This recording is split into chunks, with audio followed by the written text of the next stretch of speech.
everybody. Kyle Custer, your senior analyst here, and Jamie Sumner, our chief analyst. Good day, everyone.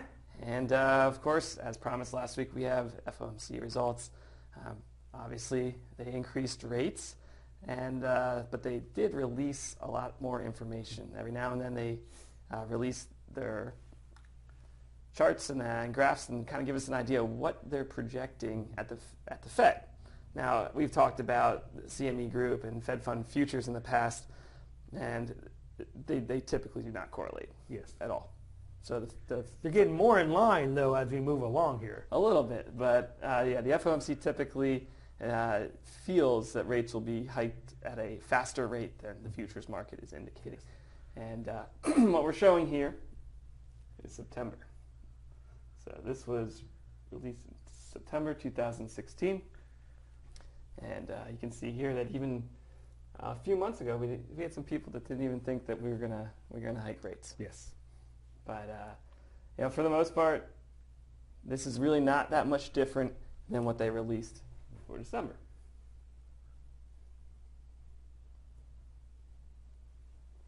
And there you go. There's 2016. Now, obviously, no more meetings. That's it. We're good. But what we can do real quick here is flip back and forth, and what do you see in here, Jamie? Well, you see almost a tightening. Everything's coming more in line with each other.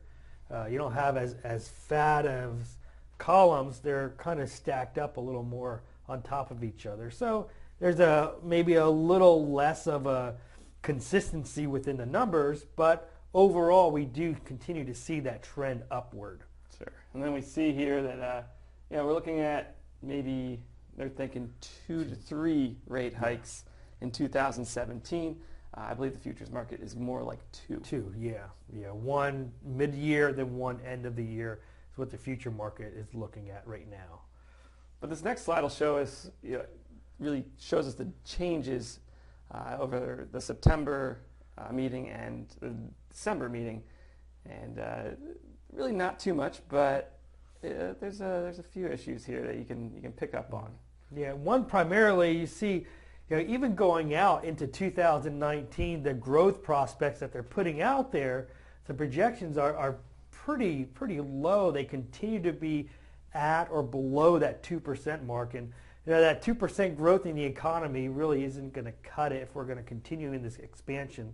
So this we can see, it doesn't seem like the Fed, at least at this point, is factoring any type of stimulus that's going to occur through the Trump administration. And I think we're going to have 1 or 2 more projections until we start to see that filter through as the first 100 days come about and they come and go, and see what type of policies get pushed through at that time.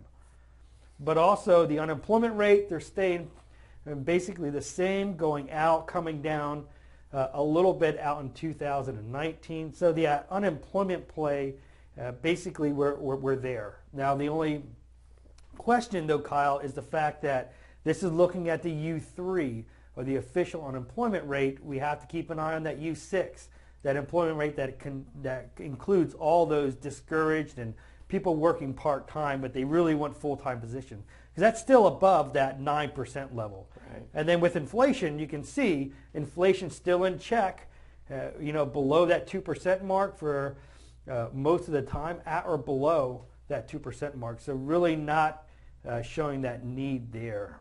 But overall, you can see how they've changed very little on the Fed funds, like we saw the dot plot projection over projection. So we're basically the same. And like Kyle said, they're expecting 3. The market right now expecting 2.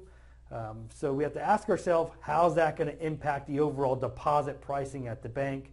And as the year progresses along, we'll have to manage that into our ALCO process. Definitely. So we wanted to keep it short this week. We hope everybody has a safe and enjoyable holiday. Yes. And we'll see you in about 2 weeks. Yes. Thank you. Have a Happy New Year.